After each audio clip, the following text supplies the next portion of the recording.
نبی پاک علیہ الصلوۃ والسلام کی ذات والا تبار کی نسبت سے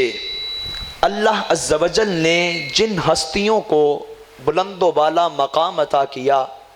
ان نفوس قدسیہ میں سے ایک ممتاز نام حضرت سیدنا عثمان غنی رضی اللہ تعالیٰ عنہ کا ہے، اور حضرت عثمان غنی رضی اللہ تعالیٰ عنہ کی شہادت یہ تاریخ اسلام میں ایک گہرا زخم ہے کہ جس کا درد آج تک محسوس ہوتا ہے۔ اور اس حوالے سے نبی پاک علیہ الصلوۃ والسلام نے آپ کی حقانیت اور آپ کی پاک دامنی کے حوالے سے اپنی زندگی میں ہی ارشاد فرما دیا تھا، کیونکہ نبی پاک علیہ الصلوۃ والسلام نے ارشاد فرمایا یا عثمان ان اللہ مقمصک قمیصا، کہ اے عثمان اللہ عز و جل تمہیں ایک ایسا عہدہ عطا کرے گا، تمہیں ایسا لباس عطا کرے گا کہ جسے تم نہ اتارنا۔ ان اراد المنافقون، کہ اگر منافق چاہیں کہ تم اسے اتار دو، لا تخلعہ حتی تلقانی، اسے ہرگز نہ اتارنا، منافقوں کے کہنے پر وہ چیز ہرگز نہ چھوڑنا یہاں تک کہ تم مجھ سے آ ملو۔ یعنی اس میں حضور صلی اللہ علیہ وسلم نے آپ کی حقانیت کی دلیل، اب دیکھیں کہ تاریخ کے رتب و یابس میں روافض کے گڑے ہوئے جتنے اعتراضات ہیں ان سب کے مقابلے میں نبی پاک صلی اللہ علیہ وسلم کا یہ ایک ہی فرمان کافی ہے کہ جس میں حضور نے ارشاد فرمایا ان اراد المنافقون، تو پتہ چلا کہ جو اس کی کوشش کرے گا وہ منافق لوگ ہوں گے، وہ اپنے نہیں ہوں گے، کہ جیسے آج کے کچھ لوگ کہتے ہیں کہ وہ اپنے ہی تھے، حضور نے فرمایا وہ اپنے نہیں بلکہ منافق ہوں گے جو تجھ سے یہ چھیننے کی کوشش کریں گے، جو تم سے یہ کہیں گے کہ یہ چھوڑ دو، لیکن عثمان تم کبھی نہ چھوڑنا یہاں تک کہ شہادت کے بعد تم مجھ سے آ ملو۔ اور حضرت عثمان غنی رضی اللہ تعالیٰ عنہ یہ سابقین میں سے ہیں، یعنی ابھی اسلام کی سیڑھی پر صرف 3 لوگ سوار ہوئے تھے کہ چوتھے نمبر پر حضرت عثمان غنی رضی اللہ تعالیٰ عنہ اسلام لے آئے، اور اسی طرح چوتھی پشت میں حضرت عثمان غنی رضی اللہ تعالیٰ عنہ کا سلسلہ نسب حضور صلی اللہ علیہ وسلم کے ساتھ جا ملتا ہے۔ اور حضرت عثمان غنی رضی اللہ تعالیٰ عنہ آپ ان نفوس قدسیہ میں سے ہیں کہ جنہیں حضور کے ساتھ 2 ہجرتیں کرنے کا شرف حاصل ہوا، دونوں ہجرتوں میں آپ حضور کے ساتھ تھے۔ اور اسی طرح وہ احادیث مبارکہ جو حضرت عثمان غنی رضی اللہ تعالی عنہ نے حضور سے روایت کی ان کی تعداد 146 ہے۔ اب دیکھیں کہ جس نے ایک ہی حدیث حضور سے لے کر امت تک پہنچائی اس کا کتنا بڑا مقام ہے، تو حضرت عثمان غنی نے 146 احادیث مبارکہ جو آج بھی امت تک مروی ہیں، اور امام بخاری رحمۃ اللہ تعالی علیہ نے 11 حدیث مبارکہ جو حضرت عثمان سے مروی ہیں اپنی صحیح بخاری کے اندر ذکر فرمائی۔ اور حضرت عثمان غنی رضی اللہ تعالیٰ عنہ 35 ہجری کا زمانہ تھا، جمعہ کا دن تھا کہ جب آپ کو شہید کر دیا گیا، اور آپ نے جمعہ کے دن 90 سال کی عمر میں شہادت پائی۔ اللہ عز و جل آپ کی مرکز انور پر اپنی کروڑ ہا کروڑ انوار و تجلیات کا نزول فرمائے۔ حضرت عثمان غنی رضی اللہ تعالی عنہ کا قرآن کے ساتھ بڑا گہرا تعلق ہے، جو ہمارے موضوع کا آج دوسرا حصہ ہے، چونکہ وقت بہت کم ہے اس لیے اختصار کروں گا۔ تو آپ کا قرآن کے ساتھ بڑا گہرا تعلق تھا۔ آپ رضی اللہ تعالی عنہ قرآن کے حوالے سے آپ کے بہت سارے فرمودات ملتے ہیں۔ آپ رضی اللہ تعالی عنہ نے ارشاد فرمایا، آپ کہتے ہیں لو طہرت قلوبنا لما شمعت بکلام اللہ، آپ نے ارشاد فرمایا اگر ہمارے دل پاکیزہ ہوں تو کبھی بھی یہ اللہ کے کلام کی تلاوت سے سیر نہیں ہو سکتے، کیونکہ حضرت عثمان رضی اللہ تعالی عنہ کا ہی یہ اعزاز ہے کہ جو ایک ہی رکعت میں مکمل قرآن پاک کی تلاوت کر جایا کرتے تھے، اور ایک مرتبہ نہیں یہ کئی مرتبہ ایسا ہوا کہ آپ رضی اللہ تعالی عنہ نے ایک ہی رکعت میں مکمل قرآن پاک کی تلاوت کی۔ اسی لیے تو آپ ارشاد فرماتے ہیں کہ اگر دل پاکیزہ ہو تو کبھی بھی قرآن کی تلاوت سے وہ سیر نہیں ہو سکتا، کبھی بھی دل بڑھتا نہیں ہے اور پھر آپ نے ارشاد فرمایا کہ انی اکرہ ان یأتینی، کہتے ہیں کہ میں اس بات کو بہت ناپسند کرتا ہوں کہ میری زندگی میں کوئی دن ایسا آئے لم انظر کہ میں اللہ کے قرآن کی طرف نظر نہ کروں۔ کہتے ہیں کہ اللہ کے قرآن کی تلاوت میں نہ کروں، ایسا دن کوئی نہ میری زندگی میں آئے۔ کہتے ہیں میں اس بات کو ناپسند کرتا ہوں کہ کوئی دن ایسا گزر جائے کہ جس میں تلاوت قرآن نہ کروں۔ تو دیکھیں یہ ہمارے اسلاف کی تربیت ہے، یہ ان کی تعلیم ہے، یہ ان کی قرآن سے محبت ہے۔ آج اگر معاذ اللہ جگہ جگہ پر قرآن کی بے حرمتی کی جا رہی ہے تو اس کا کیا سبب ہے؟ کیونکہ ہم نے قرآن کو پس پشت ڈال دیا ہے۔ اور قرآن کے حوالے سے ہی آپ رضی اللہ تعالیٰ عنہ ارشاد فرماتے ہیں کہ 3 چیزیں مجھے میری زندگی میں دنیا میں 3 چیزیں بہت زیادہ پسند ہیں۔ 3 چیزیں، ویسے تو دنیا پسند کی چیز نہیں ہے، لیکن کہتے ہیں کہ 3 چیزیں حبب الی من الدنیا ثلاث، 3 چیزیں ہیں جو مجھے بہت پسند ہیں۔ اشباع الجیان، پہلی چیز کہتے ہیں وہ جو میری پسندیدہ ہے اور جو مجھے مرغوب ہے وہ یہ ہے اشباع الجیان، کہ جو بھوکا ہے میں اس کو پیٹ بھر کے کھانا کھلاؤں، ان کو سیر کروں، بھوکوں کو کھانا کھلاؤں، وکسوۃ العریان، اور ننگوں کو کپڑا پہناؤں۔ مفلسی کے وجہ سے آپ فرماتے ہیں کہ جو لوگ کپڑا نہیں خرید سکتے، دوسرا میرا یہ شوق ہے، دوسری جو چیز مجھے پسند ہے وہ یہ ہے کہ میں انہیں کپڑا دوں، وتلاوت القرآن، اور تیسری یہ کہ میں قرآن پاک کی تلاوت کرتا رہوں۔ اور پھر آپ رضی اللہ تعالیٰ عنہ نے ارشاد فرمایا اربع ظاہرہن فضیلۃ وباطنہن فریضۃ، فرمایا دنیا میں 4 چیزیں ایسی ہیں کہ جن کا ظاہر تو فضیلت ہے، ظاہر میں تو ان کی فضیلت نظر آتی ہے، لیکن اگر ہم ان کا باطن دیکھیں تو وہ فرض میں جا کر شامل ہوتا ہے۔ اور اس سے حضرت عثمان غنی رضی اللہ تعالی عنہ کا قرآن و حدیث کا فہم بھی سمجھ آتا ہے۔ تو وہ 4 چیزیں کیا ہیں، ان میں سے بیان کرتے ہوئے آپ نے جو پہلی چیز ارشاد فرمائی، آپ ارشاد فرماتے ہیں مخالطۃ الصالحین فضیلۃ والاقتداء بہم فریضۃ، آپ نے ارشاد فرمایا نیک لوگوں کی صحبت اختیار کرنا یہ فضیلت ہے۔ مخالطۃ الصالحین، صالحین نیک لوگ جو اللہ کے نیک بندے ہیں ان کے پاس جا کے بیٹھنا، ان کی صحبت اختیار کرنا، فرمایا یہ فضیلت ہے۔ والاقتداء بہم فریضۃ، لیکن ان کی تعلیمات پر عمل کرنا یہ فرض ہے۔ اور دوسرا جو ارشاد فرمایا، فرماتے ہیں وَتِلَاوَةُ الْقُرْآنِ فَضِيلَةٌ وَالْعَمَلُ بِهِ فَرِيضَةٌ، فرمایا قرآن کی تلاوت کرنا یہ فضیلت ہے، لیکن قرآن پر عمل کرنا یہ فرض ہے۔ اور تیسرا ارشاد فرمایا زیارۃ القبور فضیلۃ والاستعداد للموت فریضۃ، فرمایا قبور کی زیارت کرنا یہ فضیلت ہے، اللہ کے نیک بندوں کی قبروں پر جانا یہ فضیلت ہے، لیکن ان کی قبور کو دیکھ کر اور ان کی تعلیمات کو مد نظر رکھتے ہوئے والاستعداد للموت فریضۃ، اپنی موت کی تیاری کرنا یہ فرض ہے۔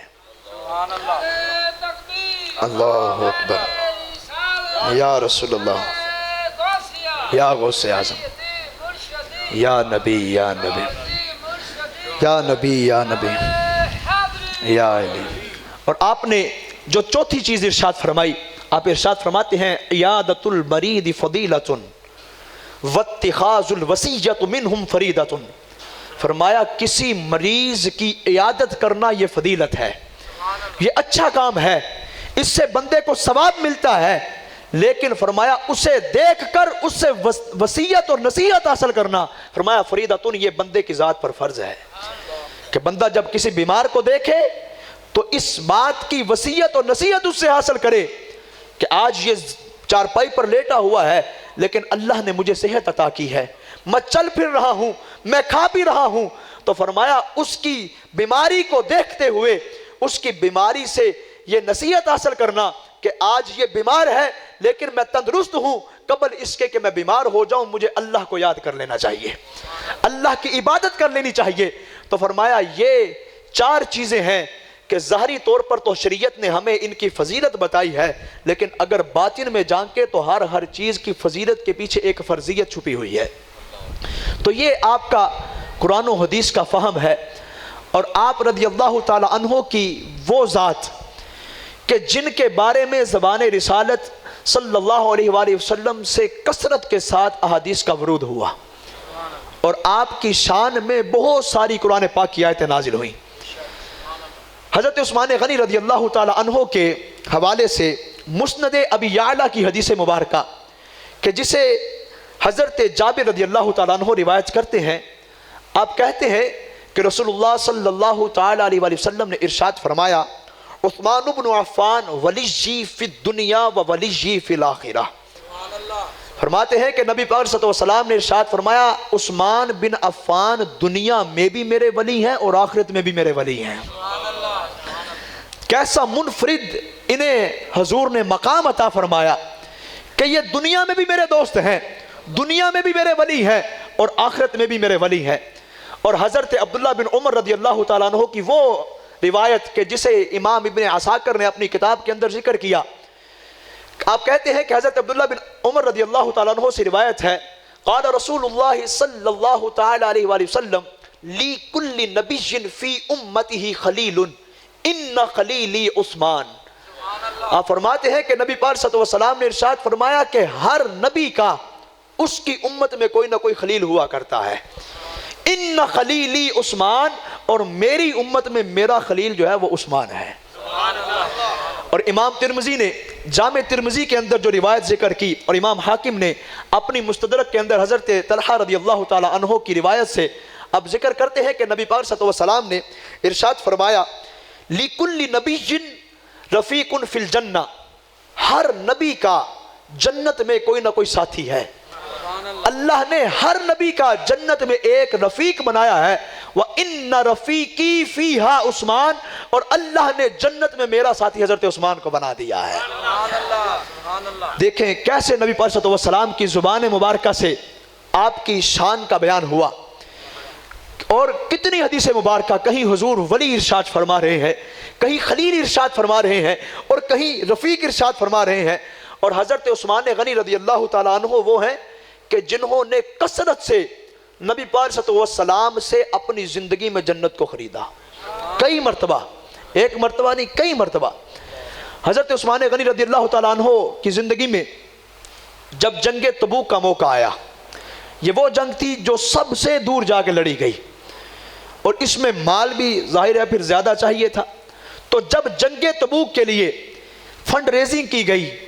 تو اس وقت فنڈ جمع کروانے میں حضرت عثمان غنی رضی اللہ تعالیٰ عنہ نے سب سے زیادہ مال جمع فرمایا۔ تو جب آپ نے سب سے زیادہ مال اس میں جمع فرمایا تو نبی پاک صلی اللہ علیہ وسلم نے ارشاد فرمایا، ما بر عثمان، کہ حضرت عثمان غنی رضی اللہ تعالیٰ عنہ کا آج کے بعد اپنی زندگی میں یہ جو بھی عمل کریں گے کبھی بھی اس عمل میں یہ نقصان نہیں اٹھائیں گے، یعنی ہر عمل ان کے لیے ترقی درجات کا باعث بنے گا۔ آج کے دن کے بعد، بعد ما ھذا اليوم، آج کے دن کے بعد زندگی بھر کے لیے یہ جو کام بھی کریں گے اللہ ہر کام کے بدلے میں ان کے درجات میں ترقی عطا فرماتا جائے گا۔ اور اسی طرح ایک حدیث مبارکہ میں آتا ہے کہ حضرت عثمان غنی رضی اللہ تعالیٰ عنہ نے حضور سے 2 مرتبہ جنت خرید دی۔ اشترا عثمان الجنت مرتين، حضرت عثمان نے 2 مرتبہ جنت خریدی۔ ایک مرتبہ مرتن حین جہز جیش الاسرہ تھی، کہ جب تنگی کا لشکر، یعنی اس میں بھی غزوہ تبوک کی طرف ہی اشارہ ہے کہ جب غزوہ تبوک کا موقع تھا تو آپ نے سب سے زیادہ مال پیش کیا تو اللہ کے رسول نے آپ کو جنت کی بشارت عطا فرمائی۔ اور دوسری مرتبہ جب آپ نے بیر روما خرید کر مسلمانوں کے حوالے کر دیا اس وقت بھی آپ نے رسول اللہ صلی اللہ علیہ وسلم سے جنت کو خرید لیا۔ اور حضرت عثمان غنی رضی اللہ تعالیٰ عنہ کے حوالے سے حضور کی بارگاہ میں آ کر کسی نے پوچھا ما عثمان، کہ عثمان کون ہے؟ مراد یہ تھا کہ حضرت عثمان غنی کا مقام اور مرتبہ کیا ہے، ان کا درجہ کیا ہے؟ تو نبی پر صلی اللہ علیہ وسلم نے ارشاد فرمایا ذاک امرؤ من اہل الجنہ، حضرت عثمان وہ جنتیوں میں سے ایک آدمی ہے۔ اور آخری حدیث مبارکہ کا ذکر کر کے اجازت چاہوں گا، اور صرف آپ کو جنتی ہونے کا ہی ارشاد نہ فرمایا گیا بلکہ آپ کو مزید جنت میں لے جانے کا بھی کوٹا عطا فرمایا گیا۔ ایک تو ہے کہ خود جنتی ہے، دوسرا یہ بھی بتا دیا گیا کہ جنت میں جائیں گے تو اپنے ساتھ کئیوں کو جنت میں لے کے جائیں گے، کہ حضرت عبداللہ بن عباس رضی اللہ تعالیٰ عنہ آپ سے یہ روایت ہے، امام ابن عساکر نے اس کو ذکر کیا کہ نبی صلی اللہ علیہ وسلم نے ارشاد فرمایا لَيَدْخُلَنَّ بِشَفَاعَةِ عثمان، کہ حضرت عثمان غنی رضی اللہ تعالیٰ عنہ کی شفاعت سے، آپ کی سفارش سے 70,000 اللہ عز و جل 70,000 لوگوں کو جنت میں داخل فرمائے گا۔ اللہ اکبر، یا رسول اللہ، یا علی، حق چاریہ، زندہ باد۔ اور پھر اس کے حوالے سے جن کو جنت میں داخل فرمایا جائے گا ان کا کیا معیار ہے؟ یہ بھی سوال پیدا ہوتا ہے کہ شاید تھوڑے بہت گناہ ہوں گے تو جہنم میں جانا تھا تو سفارش سے جنت میں چلے گئے، تو کیا معیار ہے؟ حضور نے ارشاد فرمایا قد استوجب النار، 70,000 وہ لوگ، کلہم قد استوجب النار، کہ وہ سارے کے سارے جن پر جہنم واجب ہو چکا تھا، اللہ حضرت عثمان غنی کی شفاعت سے سب کو جنت میں داخل عطا کرے۔ اور پھر فرمایا بغیر حساب، بغیر حساب کے، کہ جن سے حساب بھی نہیں ہوگا۔ اب دیکھیں کہ حضرت عثمان غنی رضی اللہ تعالیٰ عنہ کی ایسی شان ہو، حضرت مولا علی کی شان ہو، تو یہ سنی کوئی توفیق ہے کہ جو ایسی شانیں بیان کر سکتا ہے، کیونکہ رافضی کو تو ویسی توفیق نہیں کہ حضرت عثمان غنی کی شان کو بیان کرے، اور خارجی وہ کہ جو میرے نبی کی شفاعت پر آ کے بحثنے لگ جاتا ہے وہ حضرت عثمان غنی کی شفاعت کو کیسے مان سکتا ہے؟ لیکن ہم تو حضور کی زبان سے نکلے ہوئے ہر جملے کے قائل ہیں۔ حضور نے ارشاد فرمایا کہ 70,000 وہ لوگ کہ جن پر جہنم واجب ہو چکا ہوگا، اللہ حضرت عثمان غنی رضی اللہ تعالیٰ عنہ کی شفاعت سے سب کو جنت میں داخلہ عطا فرما دے گا۔ اللہ عز و جل ان کے صدقے سے ہم سب پر بھی اپنا فضل و کرم فرمائے اور ہمارے حال پہ رحم فرمائے۔ وما علیہ الا البلاغ۔